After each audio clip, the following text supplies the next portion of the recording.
Bonjour à toutes et à toutes, bienvenue sur cette nouvelle vidéo dans laquelle je vais une fois de plus vous parler de crowdfunding, de financement participatif.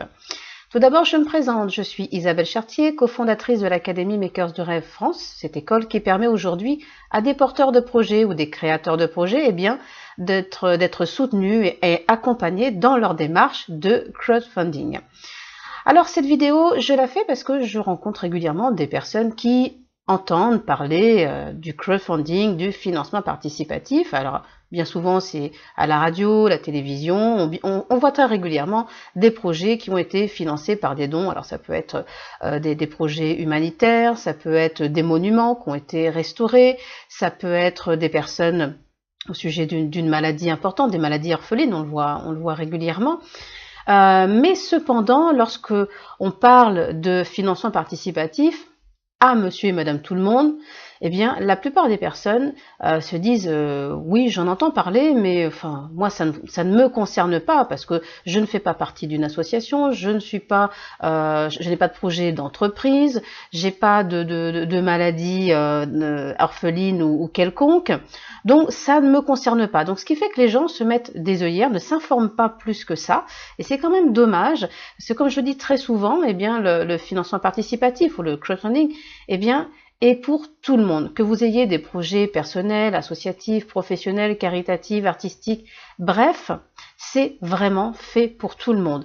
Alors, je vais m'adresser un peu plus particulièrement aux particuliers, parce que on a tous des besoins quelconques, hein. Alors, je vais vous donner un exemple tout bête. Vous avez besoin de faire des travaux dans votre maison. Voilà, alors ça c'est un projet personnel, mais cependant vous dites c'est un projet personnel, ça me regarde moi, qui va m'aider si je mène une campagne de financement participatif? Alors effectivement, vu comme ça, on pourrait très bien se dire effectivement ça va intéresser personne, personne va pouvoir vous donner dans votre projet. Mais il faut savoir que au niveau des accompagnements en crowdfunding, en financement participatif, eh bien, vous avez des études par projet. Alors, on va parler des projets personnels, hein, je le redis. Dans le cadre d'un projet comme celui-ci, hein, des aménagements dans sa maison ou des travaux, eh bien, dans l'accompagnement, on va étudier votre projet. On va voir de quelle manière vous allez pouvoir l'amener de manière à collecter des dons, puisque vous le savez, je travaille essentiellement dans le crowdfunding par le don. Donc, on va étudier votre projet, vous aider à mettre en place toutes les stratégies, les éléments nécessaires pour votre projet de travaux dans votre maison, de manière à ce que vous puissiez collecter des dons pour ces fameux travaux de votre maison. Alors évidemment, ça s'apprend, ça s'étudie, et il y a des choses à mettre en place qui ne sont pas compliquées parce que vous seriez vraiment surpris de quelle façon on peut mener les choses pour collecter des dons par rapport à un projet tel que celui-ci. Donc vous voyez, c'est quand même important de vous dire que vous êtes également concerné, vous avez la possibilité d'utiliser le financement participatif pour un projet de travaux ou d'achat de voiture ou pour les études de vos enfants. Voilà, dans les projets personnels, vous avez tout à fait la possibilité et le droit même d'utiliser le financement participatif. Alors c'est vrai que ça peut paraître très curieux, hein, vu de cet angle-là, mais sachez qu'aujourd'hui, pour la plupart des personnes, eh bien, selon vos travaux, achat de voiture, études des enfants, etc., c'est pas évident qu'une banque vous suive dans cette démarche, hein, dans ce projet personnel. C'est pas évident. Donc voilà, il faut trouver une autre solution, et la solution, eh bien, c'est le financement participatif. Donc moi, je vous invite vraiment à vraiment à vous ouvrir l'esprit, à accepter qu'il y a cette formule qui peut vous aider aujourd'hui, parce que il faut savoir également que le financement participatif, eh bien, c'est une alternative aux banques. Donc soit ça peut être le financement total de votre projet personnel, soit ça peut être également un complément par rapport à un financement auprès des banques. C'est-à-dire que lorsque vous allez voir votre banque, vous exposez votre projet et qu'en même temps vous dites, eh bien je suis en campagne de financement participatif, j'ai déposé un projet, enfin mon projet également sur une plateforme de financement participatif pour un montant de temps, voilà, hein, eh bien sachez que les banques sont assez friandes de ça, de plus en plus. Elles ont compris que c'était important pour elles, parce que lorsque vous collectez vos dons, voilà, vous réussissez à obtenir le financement de votre projet, ou une partie du financement de votre projet grâce aux dons que vous avez collectés,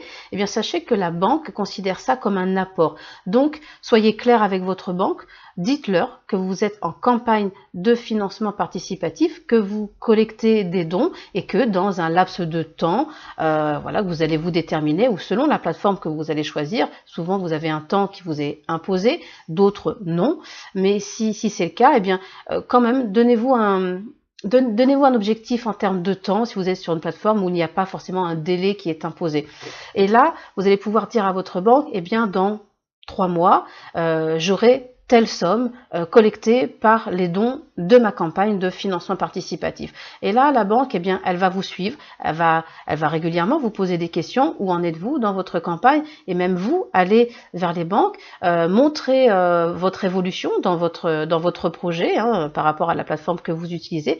Montrez votre évolution, parce que c'est vraiment bénéfique pour vous. C'est-à-dire que la banque, elle va pouvoir compléter ce qui vous manquerait éventuellement par rapport à votre demande de financement pour votre projet.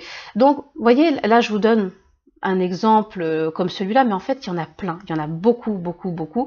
Donc, vraiment, moi, je vous invite à réfléchir à ça. Si la banque aujourd'hui vous a dit non, c'est pas possible, ou alors on peut vous prêter que une somme, alors je sais pas, la moitié de ce que vous demandez, admettons vous avez besoin de 2000 € et que la banque vous dit non, on peut vous aider qu'à hauteur de 1000 €, effectivement il vous manque encore 1000 €. Donc ces 1000 €, c'est bien de pouvoir les trouver quelque part.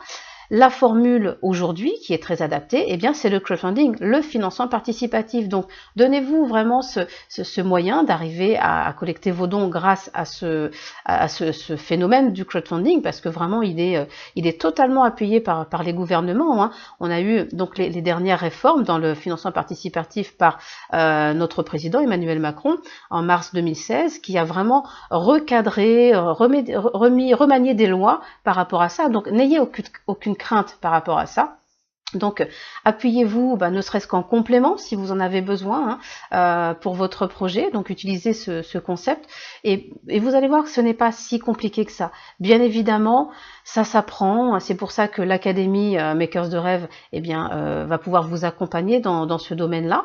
Donc il y a une phase d'apprentissage, c'est comme tout, hein. Aujourd'hui, si vous savez lire et écrire, c'est parce que vous avez été à l'école. Si vous savez conduire une voiture, c'est parce que vous avez été à l'auto-école. Donc c'est comme tout. Il y a une phase d'apprentissage. Cependant, ce ne sera pas comme à l'école. Vous n'allez pas y passer une année, 2 ans, 3 ans. Non, non, ça va être l'histoire de quelques semaines, le temps que vous soyez vraiment dans le bain, et puis vous avez vraiment un accompagnement total et un soutien de la part des consultants qui vont vous suivre pour votre projet. Donc vous voyez que c'est une alternative qui est plutôt pas mal par rapport, eh bien, à l'économie de notre société. Vous savez que l'économie, hein, je vous l'apprends pas, mais elle s'essouffle, c'est pas évident. On a de plus en plus de difficultés à demander de l'aide financière auprès des banques. Donc, utilisez ce phénomène. Donc, soyez ouverts à cette formule aujourd'hui, qui est vraiment très très bien adaptée, hein, pour les projets personnels, puisque là, je vous fais cette vidéo essentiellement concernant les projets personnels. Je vous ferai d'autres vidéos en vous détaillant un peu plus les projets personnels, associatifs, caritatifs, artistiques, et il y en a énormément. Mais là, je voulais appuyer vraiment sur les projets personnels, parce que ne vous résignez pas à vos projets, à vos besoins. Ça peut être, pour des personnes, ça peut être un rêve, ça peut être une passion, ça peut être un réel besoin également. Je vais vous donner un exemple d'une personne, d'une dame qui a 82 ans. Et cette dame, eh bien, a eu un AVC il y a 2 ans. Donc, suite à cet AVC et à son âge, eh bien, voilà, la maladie a fait que elle a quelques séquelles. Elle s'en sort plutôt pas mal, tant mieux, mais elle a quand même quelques difficultés à marcher, à utiliser, eh bien, voyez, lever le bras, des petites choses comme ça. Donc, elle a voulu voir la banque, elle a quand même un petit apport, elle a été voir sa banque pour demander un complément pour faire des travaux dans sa maison, parce que sa maison, eh bien, il y a plein il y a plein d'escaliers, donc effectivement, monter les étages, etc., pour elle, c'est plus possible. Donc, elle voulait aménager sa maison de manière à ce qu'elle puisse vivre de façon adaptée dans sa maison, et forcément, eh bien, les banques lui ont dit non, parce que déjà, l'AVC, les banques ont considéré ça comme un facteur risque, son âge, évidemment, donc les banques, là encore, non, c'est un facteur risque.